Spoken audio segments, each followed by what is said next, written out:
We are the laughing stock of the United States. We are the laughing stock of the United States. Don't you find it interesting? Don't you find it interesting that when political candidates want the black vote, they don't come and talk to you. They don't come and negotiate with you. They don't come and reason you. When a politician wants the black vote, they don't come and talk to you. They don't come and listen to you. They don't come in. Kamala Harris hasn't scheduled any listening sessions with the black community. Donald Trump hasn't scheduled any listening sessions with the black community. When they want the black vote, they send Meg Thee Stallion in. Before we go any further, I got to say, Dr. Umar's hitting on some solid points here, but Donald Trump has gone to the black community or come to the black community. We've seen him. We just seen him at a black business forum talking to black leaders and addressing issues and concerns that they have had with inflation and other things. We've seen him at the National Association for Black Journalists, which he was the first one to accept their invite. Kamala Harris did not accept their invite until after he announced that he was going to go there and they were going to be there at the forum and he was going to be interviewed by them. Before that, she did not even reply to them. Isn't that something? So Donald Trump took it upon himself to say, well, I'm going to go sit down in Chicago with these black journalists and address their concerns. Kamala Harris refused to do that. She ended up accepting the invite via Zoom, not showing up after the fact. We also seen Donald Trump recently go to Detroit and sit down with community leaders in a black church. And we got to think, during his first campaign, his campaign actually sat down with Ice Cube and to discuss their platinum plan. Joe Biden and Kamala Harris wouldn't even sit down with the brother. So we're seeing a pattern here to where Donald Trump will actually sit down as a businessman, as a politician, and have substantive conversations with black leaders, with black community officials about issues that affect black people.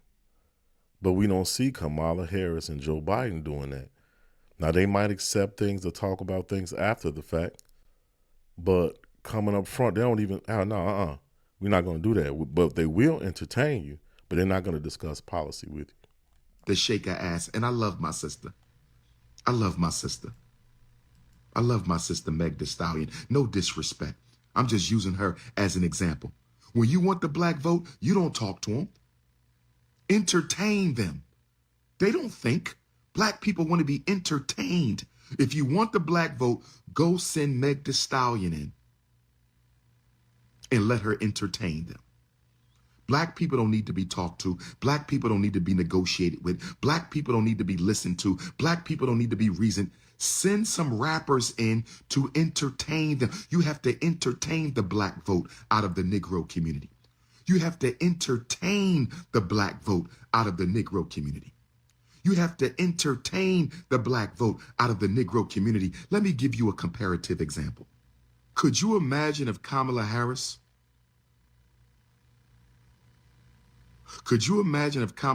wanted the Chinese vote and she showed up in Chinatown with a bunch of Chinese rappers rapping for the Chinese community to get the Chinese vote? Do you think she would get the Chinese vote after that?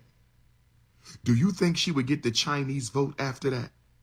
If Kamala Harris wanted the Arab vote, what if she showed up with a bunch of Arabic musicians in Dearborn, Michigan? Kamala Harris is going to show up in Dearborn, Michigan with a bunch of Arabic rappers. Do you think she's going to get the vote after that? She absolutely would not get the vote, but more importantly, she absolutely would not show up to their communities with Asian rappers, Arab rappers. If it was a Jewish community, Jewish rappers. She's not going to do that. She's going to have to come to them with policies.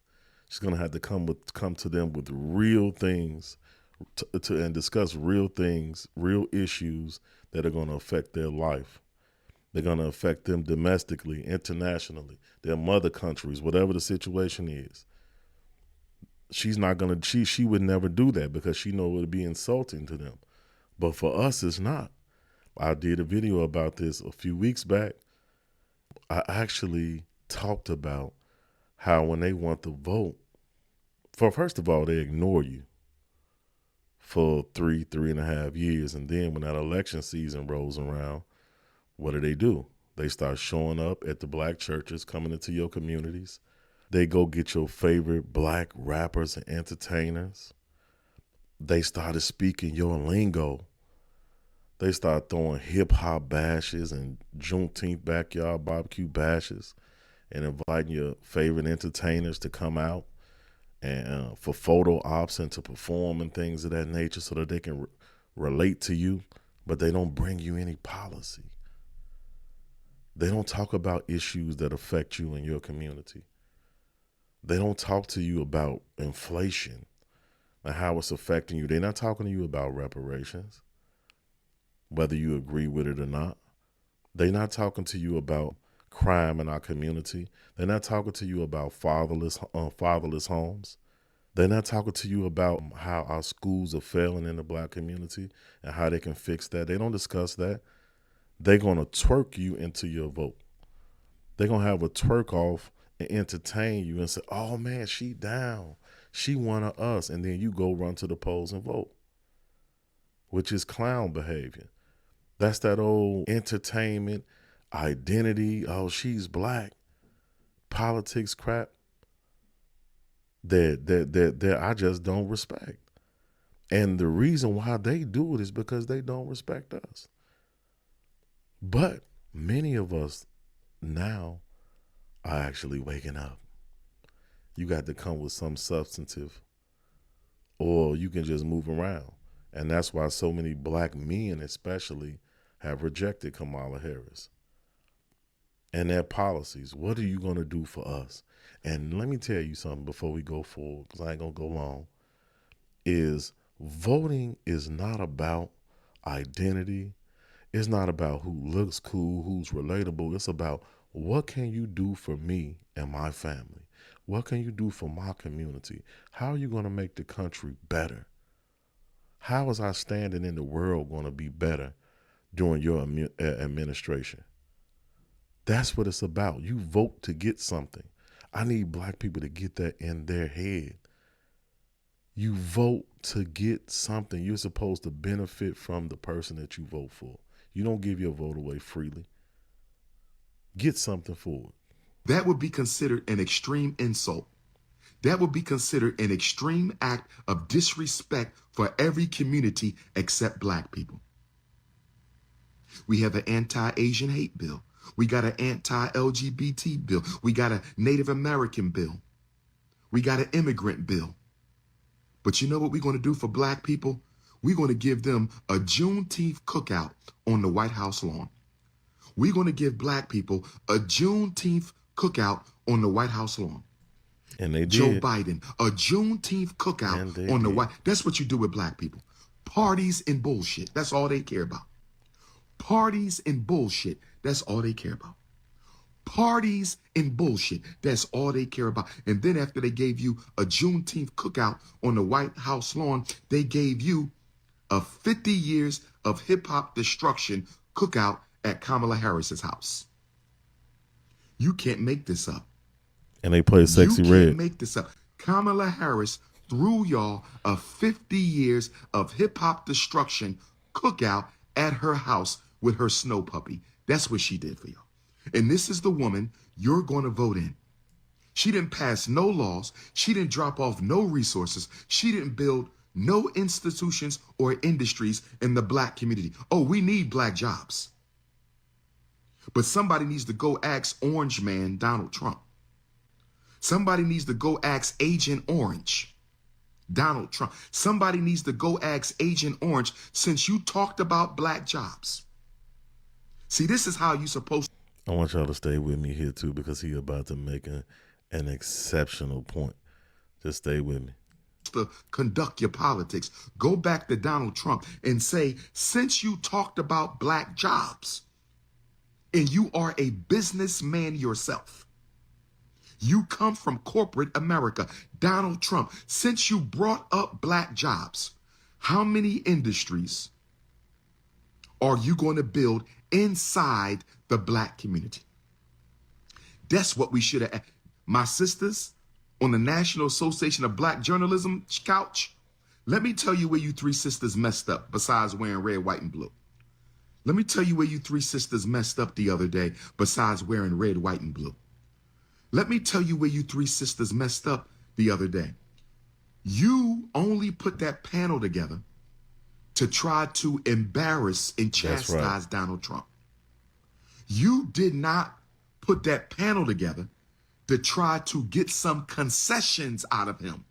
So you wasted the whole panel because that was a pro Kamala Harris panel whose job was to make Donald Trump look bad. Okay, now, man, he just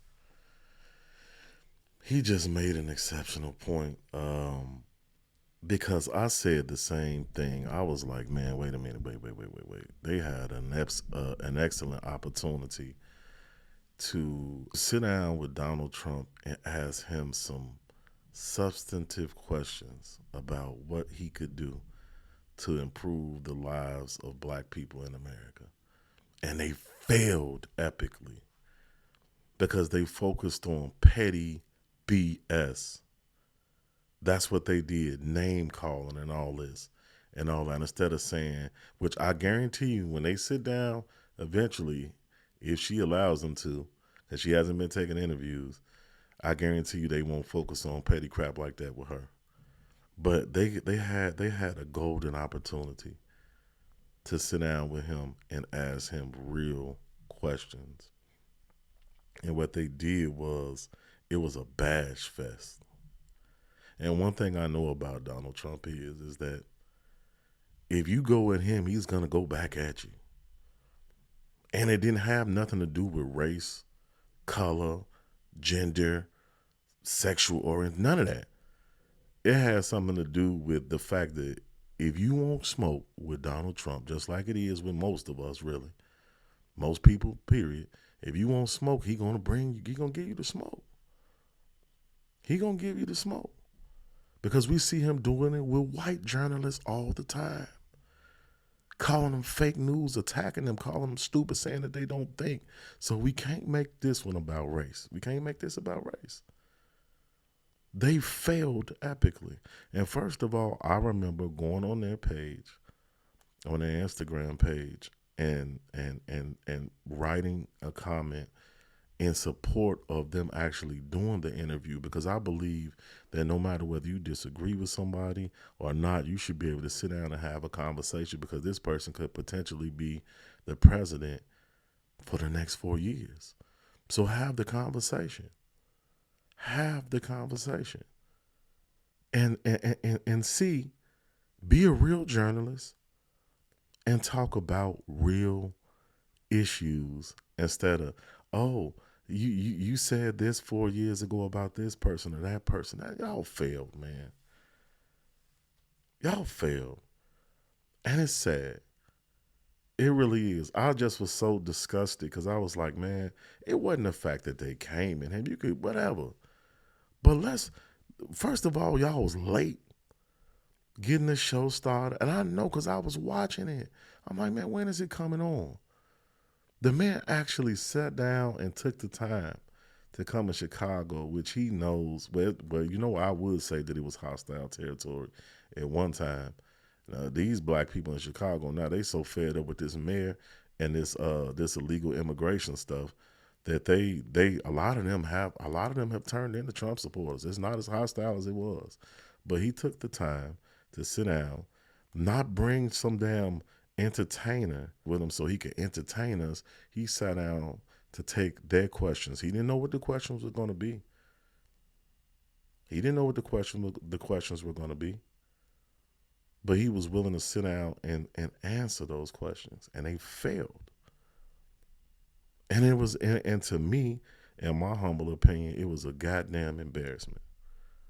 But look at Kamala. She refuses to take interviews.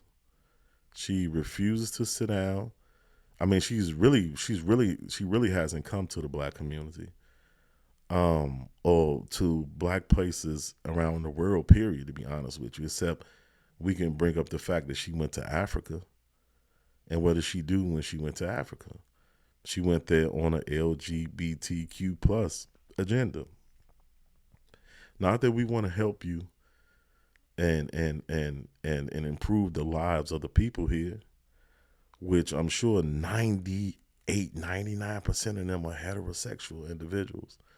We want to come here to promote LGBTQ issues. That's what she does. Nothing that will help improve black people's lives ever. But she go to Atlanta, Black Hollywood, the mecca of black entertainment. That's Black Hollywood. And instead of saying, well, bring out a round table of black leaders of all different kind, from all different walks of life, and have a discussion about real issues. We're gonna have a goddamn concert. We're gonna throw a party, and we're going to entertain you out of your vote. It was brilliant, to be honest with you, and sad at the same time. We're going to entertain. We're going to make it so fun. We're going to make it seem like we relate to you so much, to the hood, to the trap. You know what I'm saying? All my people out there on Old Nat. You know what I'm saying? Peachtree, Bankhead, all over, Decatur. We relate to you. We already know that they don't have a plan for us. We know that they don't have a plan for us because they've actually shown that they don't have a plan. Not only that, Kamala and Biden have been in office for the last 3 and some odd years, and they have failed to do anything for the black community. So why in the hell do you think it would change this time? It's not. But listen, if you're not a part of our family, go ahead, hit that subscribe button and join the Young Black and Wealthy family, because we're building a community over here. Hit that like button. Turn that bell on for notifications so when we drop new videos, you can see it. I love y'all. Thank you for the support. Don't forget to give a family a hug from me, and I'll see y'all in the next video.